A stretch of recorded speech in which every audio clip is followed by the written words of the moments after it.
That's pretty good. Wow, what a beautiful panel. Woo! Wow, thank you, Ever. Big round of applause for Ever Gonzalez to my left. I'm going to introduce him in just a minute. My name is Jordan French, for the uninitiated. Founded Grit Daily in 2018. I'm going to skip to the good part. We're an official South by Southwest event. How about that? How about that? Why is that important? Why is that important? Well, I'm going to be here the whole time that we run our show.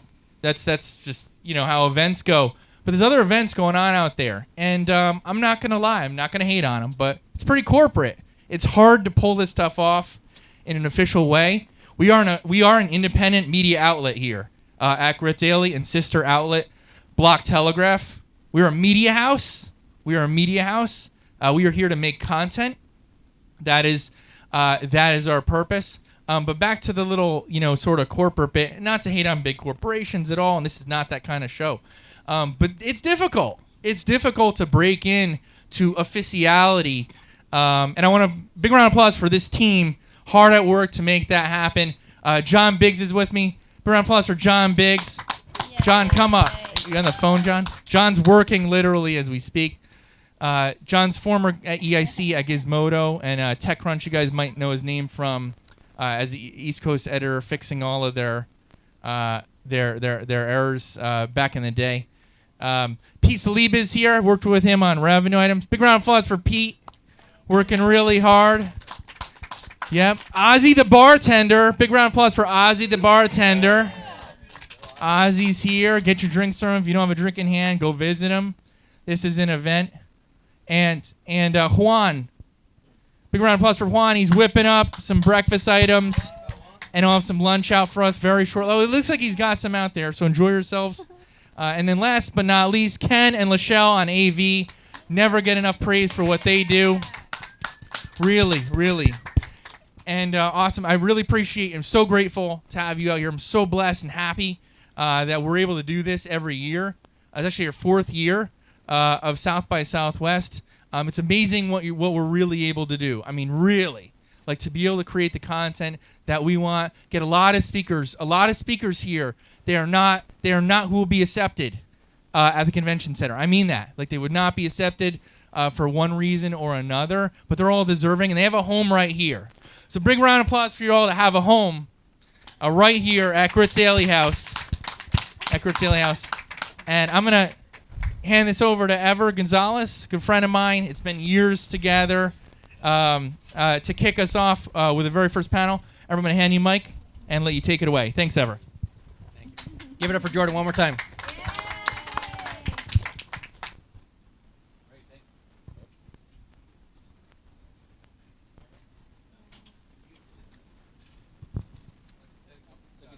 Good start.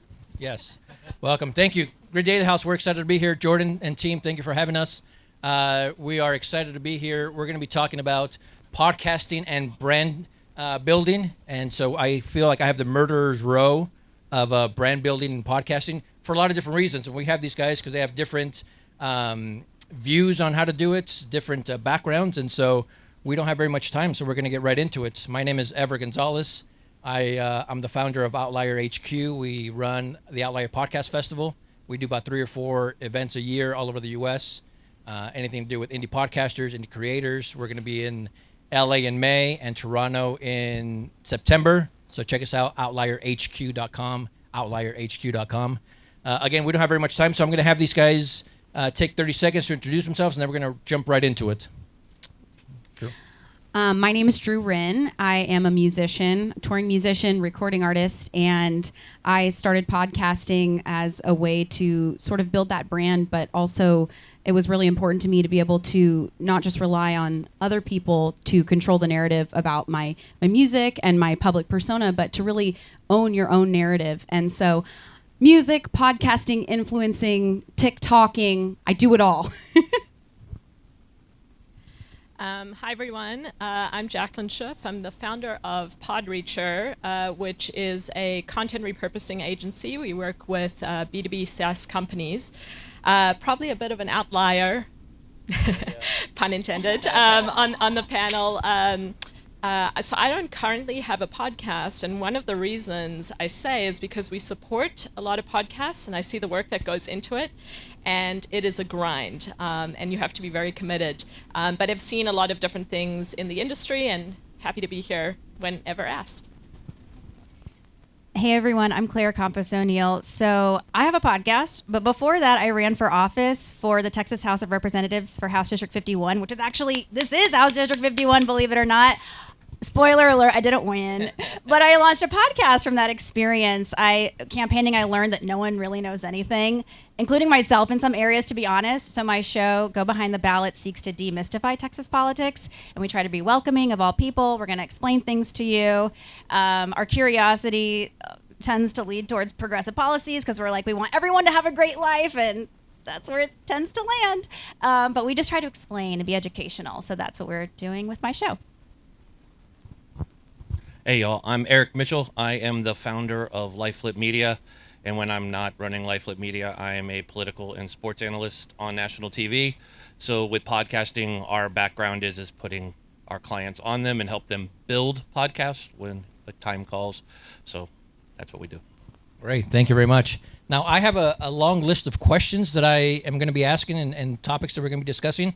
But obviously, we're here for you and for those that are watching. If you have any questions about podcasting / brand building, feel free to raise your hand. I'm going to ask the first question, give you guys a couple minutes to think of anything if you have any questions. Again, podcasting as brand building, we want you guys to participate.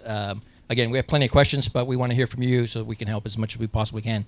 The first question, and we'll start with you, Drew. Podcasting as brand building, why podcasting, why now? Because everybody's doing it. No. They are, though. For me, being a musician is such a sort of a small thing. When you're a public figure, there are so many other things that you have to offer and have to offer. And so I wanted a place where it wasn't short form content and it wasn't just music, but a place where the people who really wanted to know about the brand and about me could find more information and get to know the heart behind it. As musicians, you never have enough time in 3 minutes to say everything you want to say in a song. And so I want to do it all. I've always said that. I started out on the X Factor at 14, and I did a TED Talk at 18, and I just fell in love with being on camera. No, I just fell in love with all of being in the arts. So podcasting is part of the arts for me and a really important tool connecting to my audience. Eric? For me, I would say podcasting for brands. I mean, granted, yes, everyone seems to be doing them, but brands doing them the right way.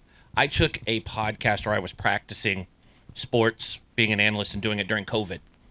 And it helped because it gave networks like, oh, this guy knows what he's talking about. And I was able to bring on other athletes because we were all sitting in our homes during COVID and couldn't go into studios. So I took that and now I use that with our clients. So if you're going to launch it, you have to do the research. You have to have a story and be different. It's not like one day you wake up. And I know there's people out there, I could get your podcast going in a day.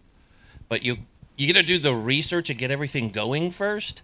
And I think that's where people, when they're building the brand and understanding how it goes, it's like TV. It's like writing in a publication. It's like performing. You have to put this all together. It's not like insert a national TV network wakes up and goes, today we're going to cover just random things and show up and hope people watch. Podcasting is the same. If you want to be successful, you have to know what you're talking about and put a long-term plan together and set the expectations that you're not going to have Joe Rogan's listenership on day one. You mean we're not just talking? We're not just talking to a camera? It's an I art? can't get my bros to just hang out around the kitchen They'll table. give you and reviews, but that's about it. It won't happen. Yeah, so after I ran for office, I was like, what do I do now? And I initially thought, and I actually started this, I was writing a book about how to run as a very grassroots candidate. Like my campaign, the money I raised was $51 at a time. Like that was my funny little shtick. Like, give me $51 for House District 51. And that's how I had a campaign. But then as I connected with my co-host, Nicole Abshire, she had written a book. So I was like, how do I do this? She's like, well, you need to build an audience. I'm like, well, how do we build an audience? And I was like, let's just launch a podcast and then we'll build our audience. And it actually ended up being better because we realized before we can tell people to run, we have to tell them what's actually going on behind the scenes.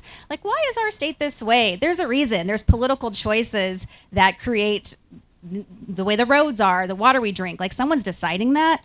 So we help people understand it. And podcasting is great because you build trust and people get to know you. And nowadays it's just hard to understand who can I trust. So we try to establish that rapport and listen to our listeners and find them that way. So it's perfect, I think, for what we're doing. Good. I like to think about podcasting in terms of holistic content strategy. And I think a lot of times when people podcast, it's something that goes neglected. It's like the barrier to entry now is like really, the barrier to entry now is really easy. You know, there's so many tools out there that make it easy to sit down, record, but then what happens after? So I like to think about and like to help organizations think about where does this fit in with everything else? It shouldn't live on its own island. How can, you know, your show notes complement your sales process? How can the content become, you know, to your point, a book or some kind of thought leadership product that helps you connect in a deeper way with the people that you're trying to reach? Nice, thank you. Anybody here? Podcasting, branding? Yes, come on up. Or you can sit there if it's more comfortable. Hi, everyone. So we own a marketing agency for early stage VC-backed startups. So they've just raised $1 to $5 million. Most of our clients want to start a podcast. We advise against it because the priorities of founders are in a million different places, and we want them to grow sustainably. I know my T-shirt says that. What would you advise? Great question. Don't start a podcast, start a podcast. I mean, I think it depends, but I would love to hear from you. I mean, I'm happy to start with that. I think there's a lot of questions. I think it's good to be cautious about it. So how do you have product market fit? That would be my first question. If you do, then yes. I think actually a podcast can be a great way for the So the other thing that I like about podcasts is that it's a lot easier for the top executives, your founders, to talk than to write. Some people like to write, but is that the best use of their time? And so I would think about how do you get across that, the startup story, maybe the origin story, even before you have product market fit, and there might be a use case for that. So I think start with that question of, how far are we in the journey? Do we know who we're really trying to reach? Have we validated that in other ways? And then maybe a podcast could be a good way to, center your content strategy. Yeah, and I would say don't podcast just a podcast. Like, this is why I love what Ever's doing with Outlier, because I went to Outlier in May and I launched my podcast in August, and I learned all the things to do and not to do. And a big thing I learned about was pod fade, how so many people start and they're like, yeah, I'm going to be the best podcaster. And then it's like 2 episodes, 5 episodes, 10. They're like, this isn't fun anymore. It's a lot of work. And they're like, no one's listening anyway. So it vanishes overnight. So many podcasts do that. So if you're going to do it, maybe think about the outline of your show. Maybe it's just a little series, like a 10-episode series, and we're going to talk about this, and this. But you have to have some sort of idea behind it before you turn the microphone on. But I still think they should do it because I love to learn through podcasts. So if they can have valuable content, bring it on. I'll listen. Oh, boy. I'm probably not going to be popular, but I always tell folks not to just jump into podcasting. Because there's so much that goes into it that makes it good. Because, yes, you could go record in your closet. That's great. And your 5 relatives can give you reviews. But you need to have a call to action. You need to have a story and be different, because there's a bazillion podcasts. And please don't be like everyone else who says, we're the top 1% podcast in our 5 subcategories down. And that somehow makes me popular. It's not. And you need to set realistic expectations, like everyone on this panel is saying. And I just can't say that enough for folks. Is like, sit there and go, do I have time to get through 5 episodes? Can I do 15? Do I have time a day? And then set the expectation that one person might listen and they might not be your audience. And that's something that everybody with podcasting, you need to set that. You're not, like I said earlier, you're not going to be Joe Rogan, Gary Vee to start. You're not getting that. You're not jumping to the top to be really the top podcast out there. You could be a sub one, but you just have to set your expectations and don't automatically jump in. Again, research. That's the most important thing, because if it's flooded, you're just going to speak into that random box of just the echo chamber of everybody else. Okay, I kind of want to jump to a different perspective. Maybe I don't have the professional skills in this, but I come from a sort of different side, which is I was viral before I had a podcast. I was on TV before the podcast, and for me, and for a lot of people, whether you're in sales or you're a public figure or something like that. Podcasting, what I love about it is you can connect with a smaller audience with a higher percentage of turnaround or a higher percentage of interaction. So I will have a video with 13 million views and people will not buy a product from me. People will not stream the music in the same way that the 100 podcast listeners or the 1,000 podcast listeners will interact. They send gifts. They buy things that you tell them to buy. I mean, it's a way different tool. And so for me, I would consider myself one of those people who sort of jumped in, although I've been in the public eye. I didn't know much about podcasting, but I do know how to sell a product, or I do know how to recruit people. And so it's a different tool for me. It's something I use in a different way than TikTok or music or performing. So I would say, tell them to do it. 100 people might buy something. 100 people might interact with you. You might reach an audience you can't reach otherwise. Good. And these guys are going to be here afterwards as well. Pick their brains, right? They would love to talk about podcasting. Hello. So I run a boutique entertainment tech law firm. We represent a lot of podcasters. We've never made our own podcast. And my partner is really pushing us to have our own podcast, and I've been resistant. So I have two questions. If you wanted to start, what platform should you promote your podcast on? We've been looking at a bunch. We don't really know which one is the best one to kind of gain your audience. And the other thing for me is a lot of the podcasts that I like to watch, I see the people on screen as well. So would you recommend something that's just audio-based, something that has video as well? You get to know the person, you get to see their face. What would you recommend? I think it's a combination, right? First, you have to figure out who your audience is. Are they going to be listening while they're working out? Audio. Are they going to be behind their screen, right? All that stuff. All of these got to answer here in just a sec. But it's just going to depend on who you want to listen, right? So figure that out. I'm assuming you already have some information about who you want your audience to be, or who do you think that's you're gonna create content for. When it comes to the platform, go wherever they are. Are they gonna be kids on TikTok, right? Do all that stuff there. Are they gonna be YouTubers? Are they gonna be anything else? So figure that out, because it's not a one thing fits all type of approach. It's just gonna depend on what your goals are. But I'll let these guys jump in as well. Happy to start. So I think all very relevant things that Ever said. The other thing I'd say is this to bring new people in? Is it to drive awareness? Like, what's the goal? And I, especially in your case, would think about, like, how do you integrate it within your marketing strategy? I think audience is one thing to consider. You want to make sure those downloads are ticking up, but he set the expectations really well. It's really hard to build an audience for a podcast. So I'm thinking about, how are you distributing it? I might think about the first season of the podcast as getting to know you and your co-founder, and then inserting that into your email marketing. So when people learn about you, even if they're not listening to the episode as it comes out, it's highly relevant. They've signed up for your email list. They want to know more about you. And then there's this episode of the podcast where they get a flavor of you, and maybe see the YouTube video as well. I kind of would appreciate if you had a podcast and you're working with podcasters, because then you know their struggles they're going through. Like, we host with Podetize, and the founder, Tracy, has a podcast, and she helps bring people onto her show to talk about how to be bingeable.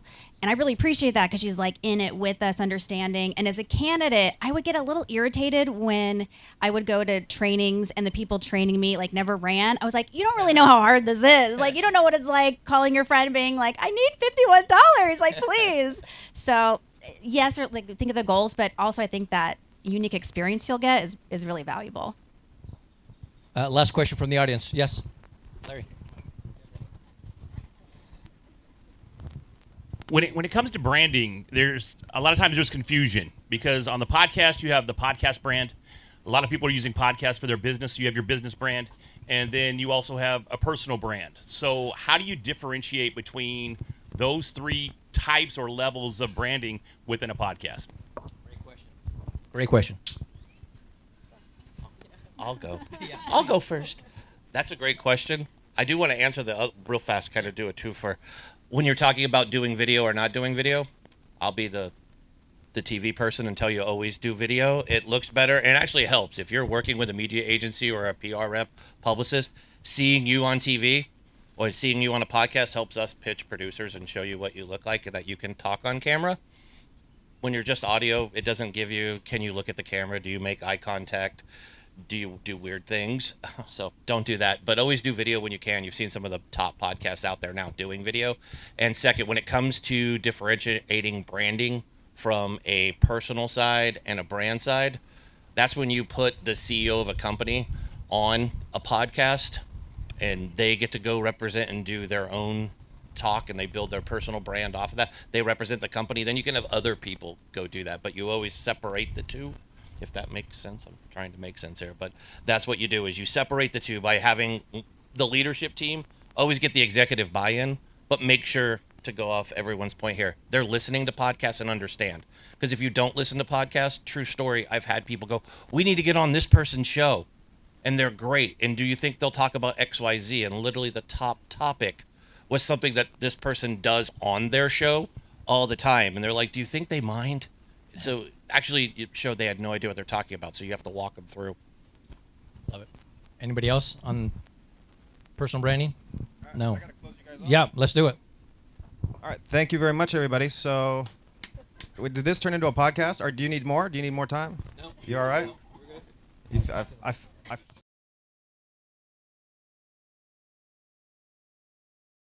Off the stage, literally.